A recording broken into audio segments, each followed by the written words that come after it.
friends, today's video is related to some important but less emphasized rules of spelling and common exceptions which exist. Welcome to Happiness Mitra. Do like, share and subscribe to stay connected. The first and the most basic rule says that every word has a vowel in it. So the main vowels are A, E, I, O, U, A, E, I, O, plus a Y or a Y, which is considered to be a half vowel. So there can be no word in the English language without at least one of these letters. So we can have cat, bed, big, toy, bun, cry.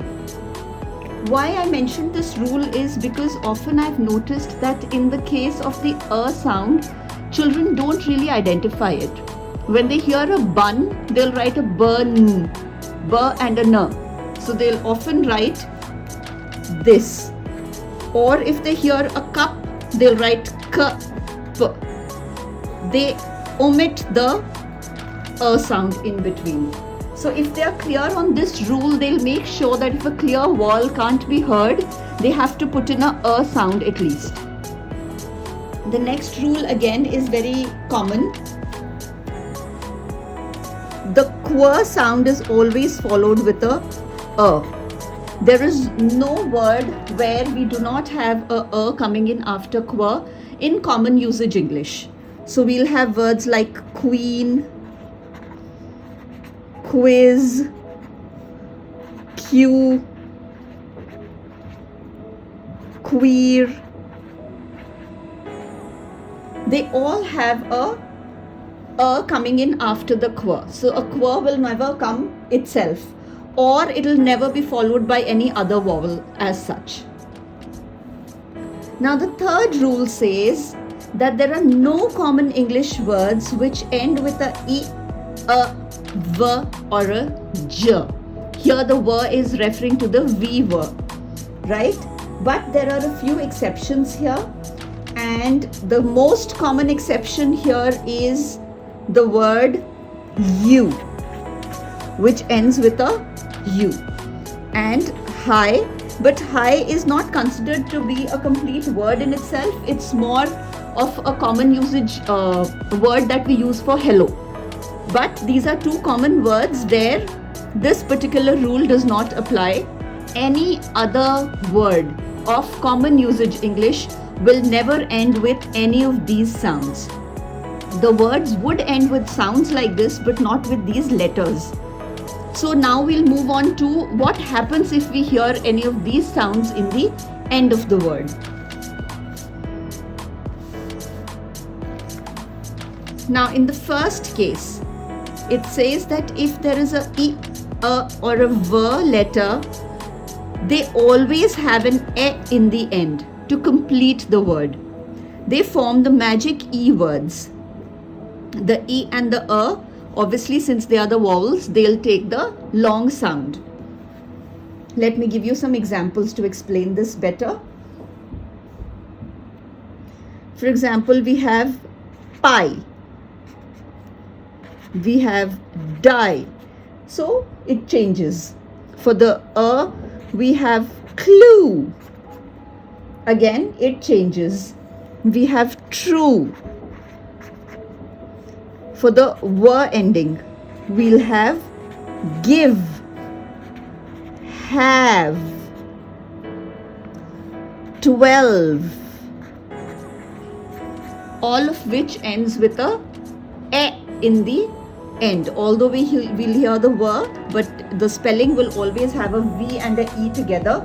It will never stop at v, u or I.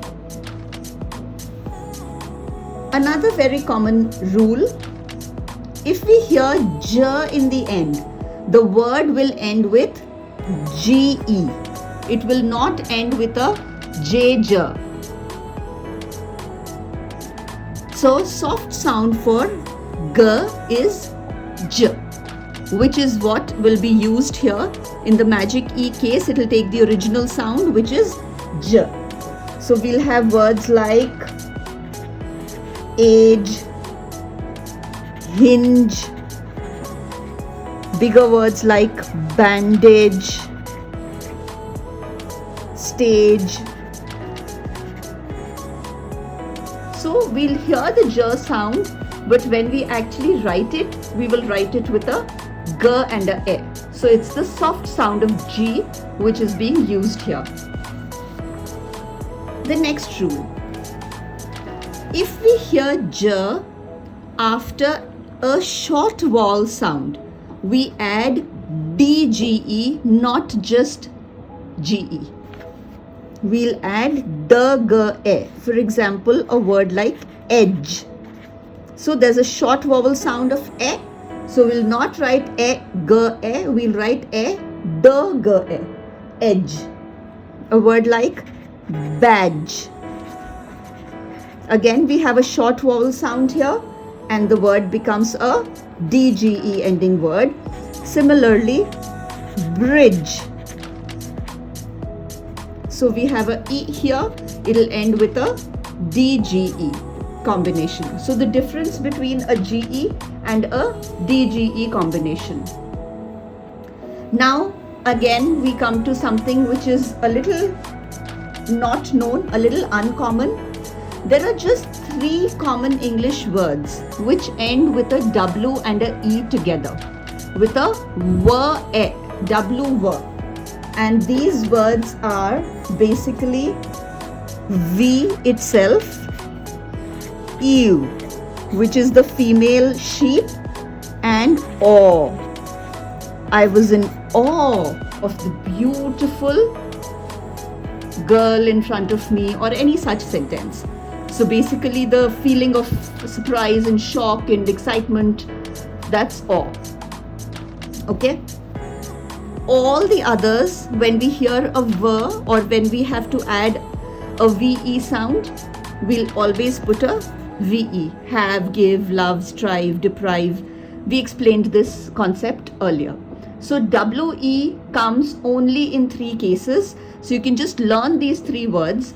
And anyway, after, except for V, we don't really hear the V sound in these words. This is ewe and this is awe.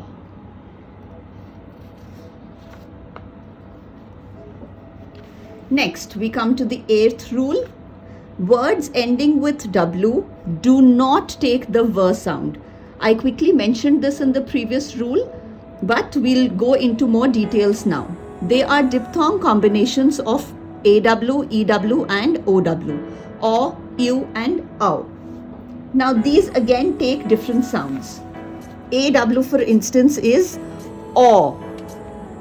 So we have words which end with AW like claw, draw, hawk, dawn. Then we have EW, which is pronounced as ew. We'll have words like new, blue, the blowing, blue, cashew,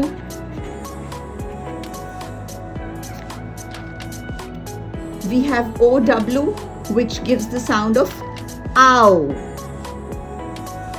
So we'll have words like cow, owl, down, all with the sound of ow in between. OW takes another sound which is that of an O. For example, let me take this color. Bow, a bow on the hair. Throw, crow. So words like this. Below, a very common word, and obviously the low part of it. So there would be words where it will take the O sound, or there would be words where it takes the ow sound. And finally, working out from this particular concept only, there are no common English words which end with EW or a EW, with IW or a UW.